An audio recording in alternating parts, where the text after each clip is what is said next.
सभी को नमस्कार। पिछले वीडियो में वाशर, गैस्केट और क्लच पर चर्चा जा रहे हैं। अब हम चाबियां, चिप्स, गिब स्ट्रिप्स, काटर्स और सर्क्लिप्स के बारे में बात करेंगे। की बदलना। हब और शाफ्ट को समांतर की के साथ असेंबल करें। हब और शाफ्ट को टैपर्ड गिब हेड की के साथ असेंबल करें।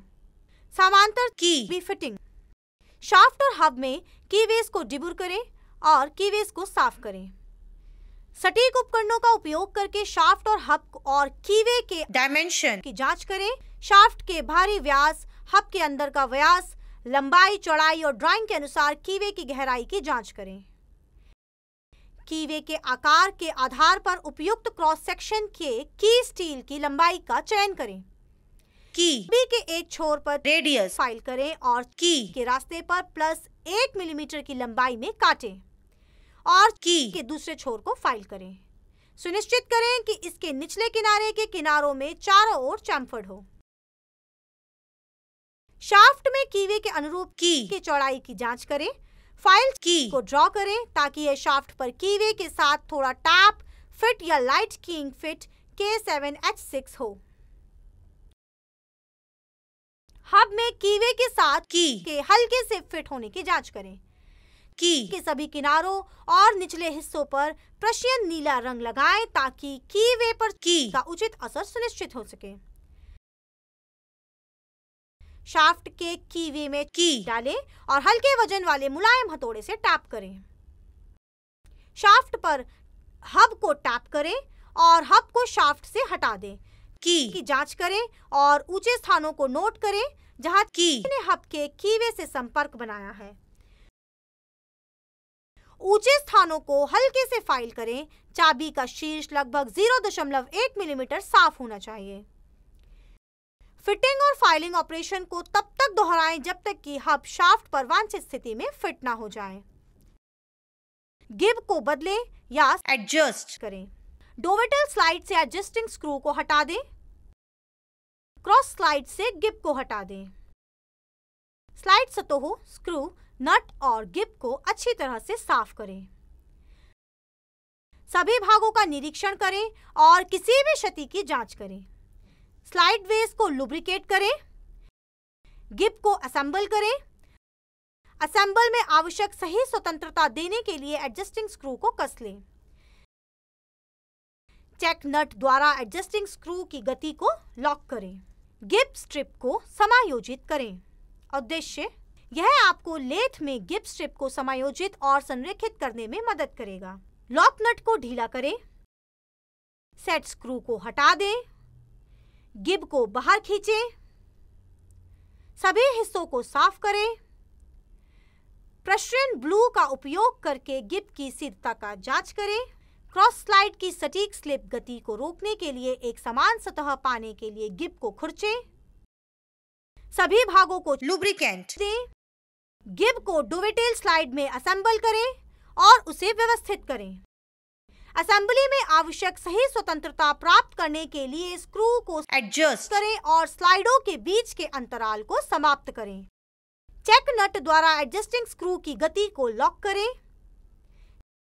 चेक नट से लॉक करते समय गिब को सही स्थिति में मजबूती से पकड़ें। क्रॉस स्लाइड के कार्य की जांच करें। कोटर बदलें। कार्य इकाई से कोटर हटाने के लिए नट को थोड़ा ढीला करें और फिर से नरम हथौड़े से धीरे धीरे प्रहार करें।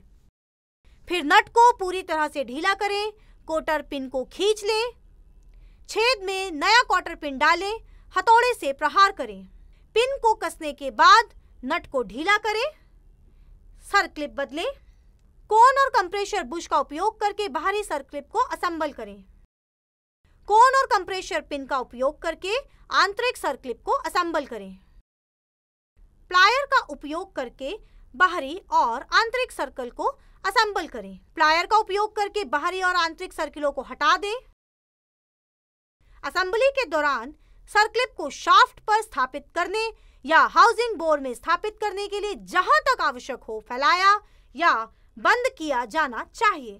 कोन एंड कंप्रेशर बुश का उपयोग करके बाहरी सर्किल को असेंबल करें। बिना असेंबली छेद वाले सर्किलों को कोन के माध्यम से सबसे अच्छा जोड़ा जाता है। कोन को शाफ्ट के ऊपर रखें जिसमें सर्किल लगाना है। सर्किल को कोन के ऊपर रखें। कंप्रेशर बुश को सर्किल के ऊपर रखें।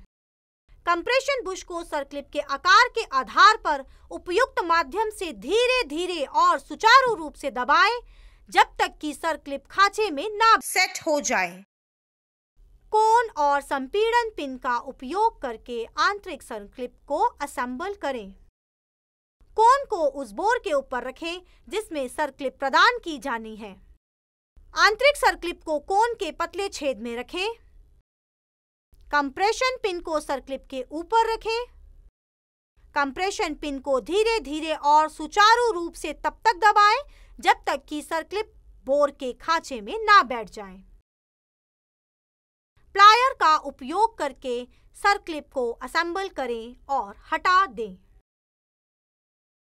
उपयोग किए जाने वाले सर्किल्स के आधार पर उपयोग सर्किल्स प्लायर्स का चयन करें, बाहरी या आंतरिक।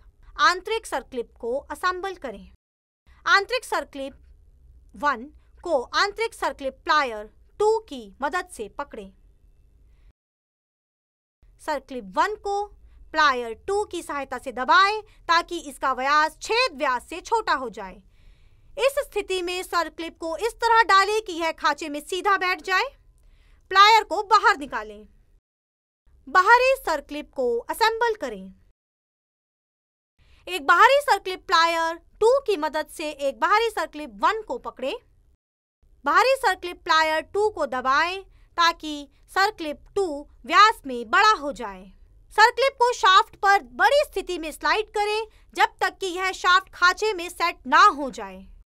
सुनिश्चित करें कि सर्किल खांचे में वर्गाकार रूप से बैठा हो। प्लायर को बाहर निकालें। आंतरिक और बाहरी सर्किलों को हटाने के लिए उपरोक्त प्रक्रिया को उल्टा और लागू किया जा सकता है। मुझे आशा है कि आप वाशर, गैस्केट, क्लच, चाबियां, चिप्स, काटर और अन्य गट को जांच कर सकते हैं।